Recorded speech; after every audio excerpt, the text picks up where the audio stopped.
So Bryan Johnson put out a video 2 days ago detailing his over-the-top anti-aging skincare routine, and you guys want me to react to it, so let's go. Skin is the largest organ of our bodies. As a kid, I kind of destroyed mine. I was in the sun all the time, no sunscreen, and now I'm in my 40s, I'm paying the price. When we started Blueprint, we had the goal, measure every organ in the body, including skin, and slow the speed of aging, and then reverse the aging damage. I had a lot of skin aging damage, and what we've done is we've used various technologies to measure my skin damage and my age. I'm going to show you 3 things today. I'm going to start with the creams, then I'm going to show you lasers or devices, and then I'm going to tell you what you should do on a daily basis. I wake up, I wash my face with CeraVe. It's got some salicylic acid, which is like just enough to keep my face blemish free. I also microdose Accutane. So I currently take 2 pills a week. Each one's 40 milligrams, which has really been great. I do a few anti-aging therapies that have a side effect of acne. For example, rapamycin, which is one of the most promising anti-aging drugs. It's used for people who are doing organ transplants. It suppresses the immune system. Kind of counterintuitive. The dose I'm taking has acne side effects. So this is really great for some acne control. All right, so a few things here. First of all, the salicylic acid cleanser in the morning, great option as an over-the-counter acne treatment to control breakouts. Not gonna be enough for everyone with acne. They may need additional treatments, but it's definitely a great starting point. But using a salicylic acid cleanser also has other benefits. It can help improve the appearance of dark spots, sun damage, smooth the skin surface, exfoliate the pore, help with things like blackheads and whiteheads. Second thing, microdosing Accutane. All right, I actually have an older video all about low-dose Accutane for anti-aging purposes. Accutane is the brand name of isotretinoin, a retinoid given by mouth to treat acne. It works because it is a comedolatic, meaning it dissolves blackheads and whiteheads, and it also is sebosuppressive. It reduces the output of oil.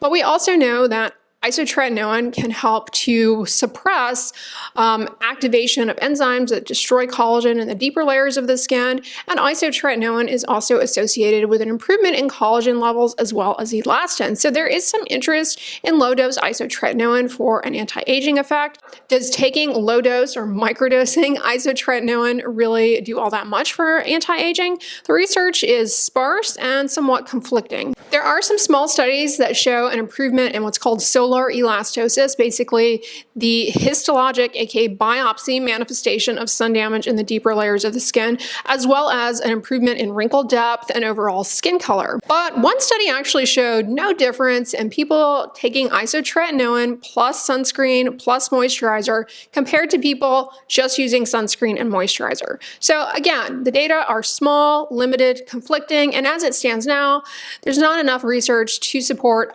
taking low-dose isotretinoin for an anti-aging effect per se, although there is some logic behind doing so. The main issue are you're exposing yourself to the potential side effects from isotretinoin, so blood work is needed to monitor for those. It is an overall safe drug, but there are potential risks such as elevation of the liver enzymes, abnormalities in the blood lipids, and of course, it can be super drying for your lips, for your eyes. So there's insufficient evidence to recommend taking isotretinoin over just using a topical retinoid like tretinoin or a cosmetic form of vitamin A like retinol or retinaldehyde, which as a side note, I saw a lot of comments in his comment section asking, why no retinol? Why no tretinoin? What are your thoughts on retinol? What are your thoughts on tretinoin? I would assume he's not using those things because he is on low-dose isotretinoin, doing the same exact thing as the topicals would. So it would be redundant, unnecessary, and if he's experiencing dryness from the isotretinoin, that may make it much worse. But he's also taking it, along with using the salicylic acid cleanser, for acne control because this is the next point, he's taking a medication that comes with the risk, the side effect, which maybe he's been experiencing, of acne. He is taking rapamycin. So this is a drug that is actually an immunosuppressant, meaning it lowers the immune system, and because of that, it's given to patients who have had an organ transplant to prevent them from rejecting the transplanted organ. It also has some other beneficial properties for certain indications. It is anti-proliferative, and it has anti-angiogenesis properties, meaning it kind of suppresses new blood vessel formation. So it turns out it ends up in a lot of cases being really helpful for treating certain birthmarks where you have a problem with abnormal blood vessel development. Now, why is he taking it? So there is some enthusiasm for this drug for anti-aging purposes. Perhaps it influences some metabolic parameters associated with longevity and slowing down the aging process, activating certain pathways like autophagy that are important for recycling of damaged organelles, so on and so forth. But the majority of that research is what we call preclinical, meaning it's largely been done in animals, mice, insects, some mammalian models. So that's where the bulk of the research supporting it for an anti-aging effect lies. There are some actual studies in people looking at these drugs for improving immune function in older adults. So there is some promising research in that regard. However, there's not a ton of research out there on just taking it in otherwise healthy people for anti-aging. So it's kind of taking a big leap of faith there. And again, it's a drug. It does have side effects. Acne, like you mentioned, also rosacea, really painful mouth sores. You can also develop skin infections pretty readily on this medication. Folliculitis, I have lots of videos on folliculitis. It's an infection of the hair follicle. You're more susceptible to different fungal infections like ringworm, toenail fungus, jock itch, foot fungus. And if you had chickenpox as a child and you take this medication, it increases the risk that the chickenpox virus wakes up and causes a very painful rash that is commonly referred to as shingles. Shingles is not fun. Because it suppresses the immune system, it also delays wound healing. So if you get a cut or you have to have a surgery, you may have problems healing efficiently, properly, and plus, on top of that, you're at an increased risk for infection. It also can cause some weird side effects with your nails, make them very brittle, peely. I've had patients develop hair loss on this, hair shedding in most cases, as well as a change in the texture of their hair. When it comes to medications, it's not the poison, it's the dose. He says he's taking a low dose, but you can develop side effects at a low dose. Sounds like, he's able to control the side effects that he's had. So, this is something that he's willing to experiment with. He's not necessarily telling you to do this. I just applied this Adipoo cream. We've been trying this now for 3 weeks. Like we do with every cream, we're motivated to see, does this work by the markers we can measure? So this is basically feeding fat cells in my face because I'm trying to rejuvenate the volume in my face. So Adipoo cream, Volufilin, these are topical moisturizers that allegedly stimulate fat cells to regenerate and replace lost volume in the face. Pretty big claim. Check out my video reviewing Volufilin. I go over their study. It's not like a peer-reviewed study per se, but what they did on their end. I discuss the limitations of it. I'm highly skeptical. The mechanism here just doesn't make a whole lot of sense that a cream applied to the skin would actually stimulate healthy fat cell growth in areas of volume loss. And you also would have to question, how is this going to strategically replace lost volume exactly where you want it and not give aberrant fat growth in the form of fatty tumors like lipomas? So I'm skeptical. I think at the end of the day, these products are pretty much just moisturizing the skin. But we'll see. He says he's measuring some kind of marker. I'm curious to know what that is. Maybe he's doing like an ultrasound or something of that sort. Is supposed to help, but again, we're 2 weeks in, and it could be in the case that in a week or 2 weeks or 4 weeks from now, it's in kind of like the cream graveyard on my counter. Well, we're not doing it anymore because it's got to prove that it's worthy of existence in the protocol. Otherwise, it's out. What we've basically found is that creams don't move the needle on data. Like if you're trying to really address the crow's feet, or you're trying to reduce the UV damage, which you can't see with your eye, it's on a machine, using multispectral imaging, you really need to use devices like lasers and other things, IPL, which I will show you in a minute. A cream is not going to actually, in most cases, it's not actually going to take away a wrinkle. Sure, retinol has the ability to improve collagen and lessen wrinkle depth, but things like creams, serums, they're not really going to take away a lot of the visible signs of aging. They can improve them, things like dark spots, uneven skin tone, rough, coarse skin texture. All that to say though, using skincare products and then taking these measurements, you may be missing a bigger picture benefit of using skincare products, in that a lot of them, because they are moisturizing, they help improve barrier function. Ultimately, when barrier function is improved, your skin is better able to protect you from environmental aggressors. Some skincare products have antioxidants in them, which, I've talked about the limitations of topical antioxidants. They're not perfect. There's a lot of gaps in knowledge. It's not simply a matter of, oh, put an antioxidant on my skin, and it's going to help. It has to be at the right place, the right time, the right dose, the right antioxidant. Lots of areas where we don't know. But all that to say, I'm not really sure that the measurements that he's going to be taking are necessarily going to reflect that those things could be having small but meaningful benefit on the skin over time by helping to reduce lipid peroxidation in skin's outermost layer, say when you go out and are exposed to environmental aggressors, not only ultraviolet radiation, but pollution, infrared radiation, visible light. Basically, in summary, the routine is very simple. I wash with this in the morning. I put this cream on. I just dab it on. Again, trial, we'll see if it works. And then I put sunscreen on, Elta MD. I wear sunscreen because the sun causes damage. It ages the skin and causes aging damage. So I try to spend my time in the sun in the early mornings or in the evenings when the UV index is low. Otherwise, I stay out of the sun. But when I am in the sun, I do have sunscreen on. This is a great morning skincare routine. Cleanse, moisturize, sunscreen. I mean, nothing extraneous.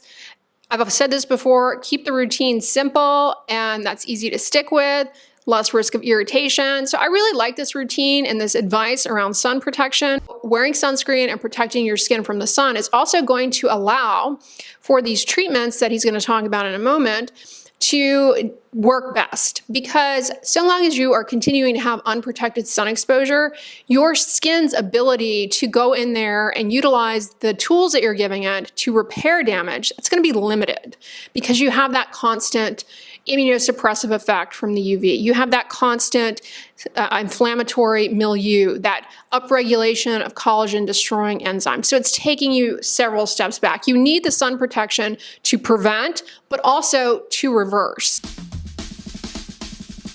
Welcome to the clinic. Here is kind of how we understand reality with Blueprint.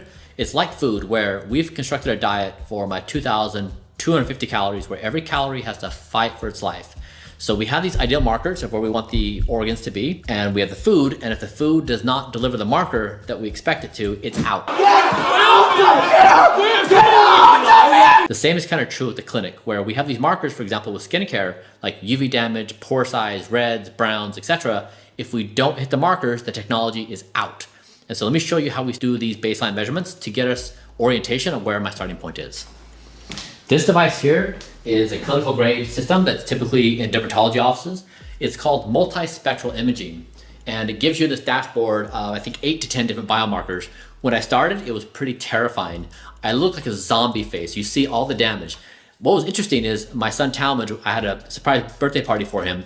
All of his friends came up here. It was really kind of cool, like 16, 17-year-olds, and their skin is just beautiful. They put their faces in here and then they see their zombie face and they're like, wait a second, but my skin looks so great. I've wore sunscreen my whole life. They're just unaware that they've had so much sun damage, especially living in Southern California. So multispectral imaging is a tool that basically allows for collecting spectral imaging and spatial data kind of all at once.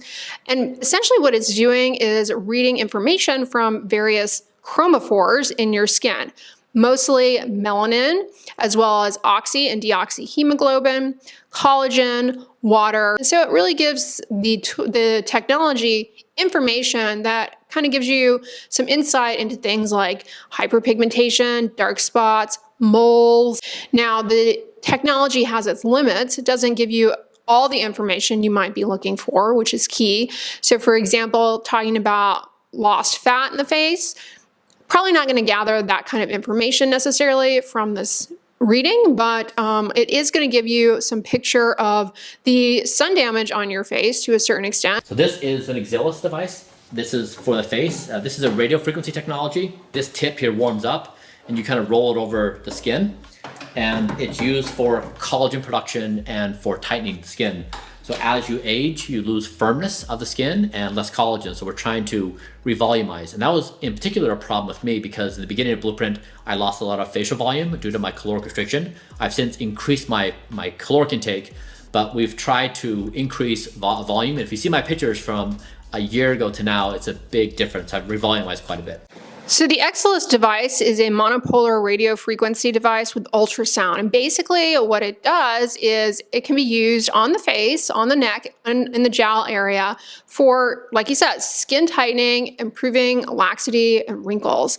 Basically, it targets the deeper layers of the skin with radio frequency and ultrasound energy to cause remodeling of the collagen and stimulate new healthy collagen to be produced. So you get improvement in tightness and a reduction in overall laxity. Radio frequency is also used on like the body, for example, to target stubborn fat and to have the outcome of skin tightening.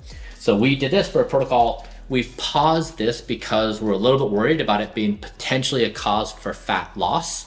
So we have a device that measures heat. We stay at exactly 40 to 42 C. Anything above is used for fat burning, but anything below should be restorative.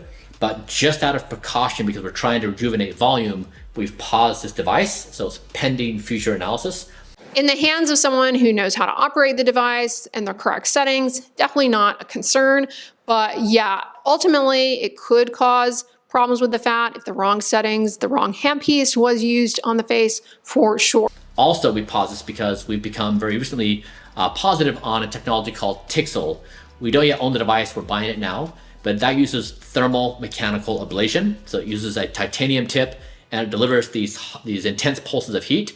And we found it is safe. So we've used lasers, we've used RF, and they all have these pros and cons. There's always some nuances with the technology. Tixel we're finding is safe, it's efficacious, it does the same things like firmness and collagen production. So I'm now 3 therapies in. We like the results so far. Again, by using the multispectral imaging technology to measure the markers. So Tixel, just like he says, it delivers short bursts of thermal energy to the top part of the skin. It's actually approved here in the US for treating crow's feet, like wrinkles around the eyes, which that area can actually be kind of challenging to treat because the skin there is very delicate, very thin. And it heats in a very precise way, creating these little channels of injury so that stimulates new healthy collagen production. We also have things like this device. It measures advanced glycated end products. So basically junk build up in the skin. You put your arm on this thing and it measures it. So adjacent to the face on skin, you're looking at the whole body. And so this particular reader, you can see here, you can find age on the bottom, on the x-axis here, and the result is your y-axis. So for example, if you're 20 years old, you'll be right here on the result for normal. One line below standard deviation is better than normal, the one is above. My first measurements were in the red, like I was really bad. And so this again is looking at cardiovascular health for the skin. So whether you're looking at UV damage or browns or reds or pore size, we're looking at the skin health across the entire body. Advanced glycation end products. So basically, these are modified lipids or proteins that have essentially a sugar attached to them, glycation. And they form as a natural consequence of the aging process. Like they're unavoidable, but there are certain things that really hasten their formation, lead to, accumulation of these, and they can be really damaging to the blood vessels. So that's kind of what he's talking about with the cardiovascular health. Specifically, they form in a large amount in a hyperglycemic environment. So diabetics have a higher load of these. It's probably a lot of what contributes to microvascular disease in diabetics, but it also plays a big role in skin aging. Check out my video on the worst foods for collagen because I talk about dietary sources of advanced glycation end products that contribute to premature skin aging in that video. It's not even just the food itself, but importantly, how it's prepared. And there are also food preparation strategies that lessen advanced glycation end product formation. Now, the tool he is talking about is an age reader. And basically, this works by measuring fluorescence. My understanding is it's kind of helpful in maybe a research setting, but it definitely has its limitations and it's not necessarily the best tool for truly quantifying these, but does give you some information. We started using this device. This is BBL, also known as IPL, intense pulse light. And there's different wavelengths. There's 515, 695, 800, 640. And we started doing full body treatments. There was a small study at Stanford that showed that it changed the genetic expression of skin to be dramatically younger. It wasn't a big enough study to give us a huge amount of confidence, but enough where we're like, you know what, let's play with this. So we started doing whole body, and it was basically effective at eliminating a bunch of the skin damage, because I never had a shirt on when I was growing up as a kid. I was always burned and tanned on my upper body, and so I had a lot of skin damage on my face and my upper body. And so I've basically got my skin back to the majority of that skin damage being gone. Intense pulse light or broadband light, however you want to call it, it is useful for improving hyperpigmentation, redness, telangiectasias, otherwise commonly referred to as broken capillaries on the face. I have a video all about that. Definitely can improve the appearance of those depending on the settings. Now, you got to be careful if you have a deeper skin tone with this, because it does have the risk of burning deeper skin tones, causing hyperpigmentation. All of these tools, they do have the potential to damage, not something to just play around with. So I want to make sure that the person doing it has the training, the expertise, and how to use it. Now, there is some evidence that IPL can improve papillary dermal collagen. However, that's kind of mixed. Some studies don't really support that, so it's a little up in the air as to whether or not it improves collagen. But like he said, it sounds like he got some improvement in the visible signs of sun damage on the body. Maybe things like dark spots, redness, uneven skin tone, possibly coarse skin texture. The Stanford study that he's talking about is interesting. I looked at it, very small, like you said, and basically they sought out to see if there were any changes on the molecular level. You know, we can see histologically maybe there's some improvement in sun damage and the visible signs of aging, either with our eyes or under the microscope. But they actually want to see are there any differences in the genes that are being expressed. And like he says, the research kind of suggested that with intense pulse light, you get genes being expressed that are more characteristic of like a younger skin. So it kind of does suggest some degree of, molecular rejuvenation. But again, more research is needed. Intense pulse light can certainly be helpful. And he didn't say how frequently he's doing this, but it sounds like he's gotten some good results. Another device which we've used, which is kind of like it's gone in and out of our protocol, is Soluma Pro. It's a bit expensive. It's $1,500 for this, so it's kind of a big buy. But I did this for a while. It has both red and blue light, and red is for collagen production and healing skin health. Blue is for acne.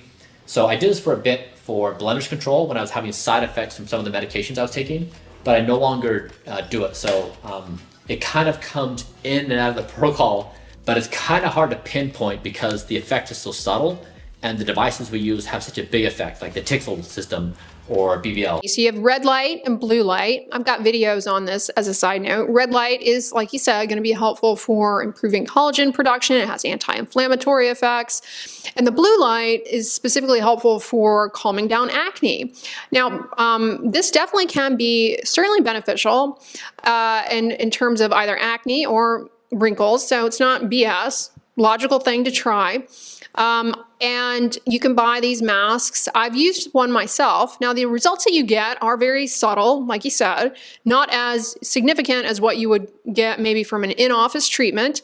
Only as good as you are at using it. So you have to keep using it to maintain those results. And then finally, let me walk over here and show you this. We have stayed with red light therapy. We weren't certain whether it justified the time. I do this 3 times a week for 12 minutes. So it's a total of 36 minutes a week, and it uses both red light and near infrared, but I stand right here in between them. It's kind of a hacky setup, and it's good for skin health, for healing, for mitochondrial health. It even has red light therapy has been shown to be useful for depression when it's exposed to the forehead. So there's all kinds of things that just has general health benefits. And because I do work out quite a bit, I'm pretty active, giving a little boost to my recovery. So this one we feel like the evidence is there to support doing this, even though we can't directly measure its effect because it's compounded upon other things we do. So it sounds like he's being more consistent with this total body red light system that he has. To what extent that's going to get the face, probably not as much as that mask that he was using. But like he said, red light, is anti-inflammatory. So it sounds like that's kind of in line with what he's pursuing it for. And that's a basic tour of the clinic. You get an idea of how fast we move, the things we try. I'm very happy with the progress we've made. Looking at my damage, I think when I started, I was in like the 98th percentile. My skin age was like 64 on one of the markers, and I'm on my recent measurement, I was to between 37 and 42. So had significant improvements in the measurement. Okay, welcome to the kitchen. You're really weird. This is the exciting part. I have a few things that are a little unconventional. Okay, so I'm kind of unconventional, but on my windows, I have really big ones all over the house, and I get a lot of sun in the morning and night. And so to control the environment, we have a tint on here that knocks out like 99.9% of UV. I get a lot of comments about my pale skin. I'm a vampire, that's what I'm trying to do, okay? But really, sun causes damage. It ages your skin, it makes you look older, so you don't want that. And what the objective of Blueprint is not to adhere to cultural norms of a tan. The objective is slowing my speed of aging and reversing aging damage.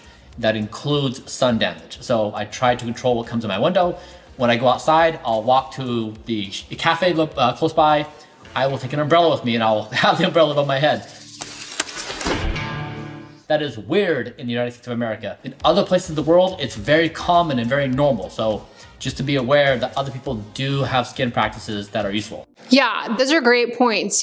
First of all, one thing I'm sure he gets a lot of comments about are people probably annoyed, complaining that, oh, this is just, for vanity's sake. And truthfully, that's kind of sad because skin is an organ, and it's a blessing and a curse in that people will be more motivated to take care of it for aesthetic reasons.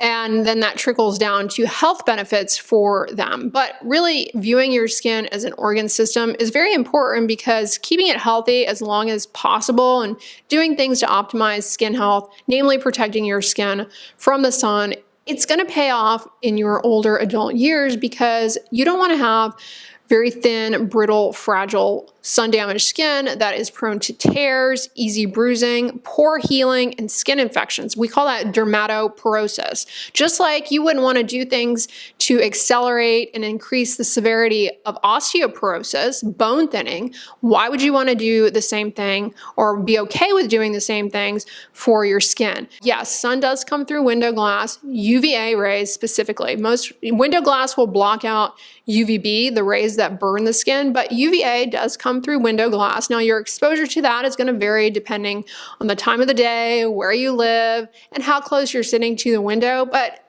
he has some pretty big windows, lives in a very sunny climate. So yeah, over time, that is quite a bit of UVA. Enough to, if you spend a lot of time in that room, maybe you'd want to be wearing sunscreen indoors for sure. But he has taken it to another level in terms of getting some kind of film on the windows to block out the UV. I also really like the advice of carrying an umbrella with you. I would add a hat, sun protective hat also can go a long way. Try to avoid damaging your skin. This happens when there's high UV. That means so between 10 a.m. and 4 p.m. every day, roughly in that window of time, it's higher UV, there's more damage. It's higher in the summer than it is in the winter. The most effective thing to do is avoid the damage. If you're going to be outside, wear sunscreen. Elta MD is a good option. It's on the Blueprint website. Or if you can avoid it altogether, even better. But really, for the basics we can all agree upon, let's try to stop the damage, have a good diet, and we'll be off to a good starting point. I actually really like the ending message there, something for everyone that we can incorporate into our lives. It's very doable, very actionable. It's in line with what I say on this channel, what you can find on any professional dermatologic information source, American Academy of Dermatology, etc. Protecting your skin from the sun is like the most proactive thing that you can do to keep your skin healthy long term.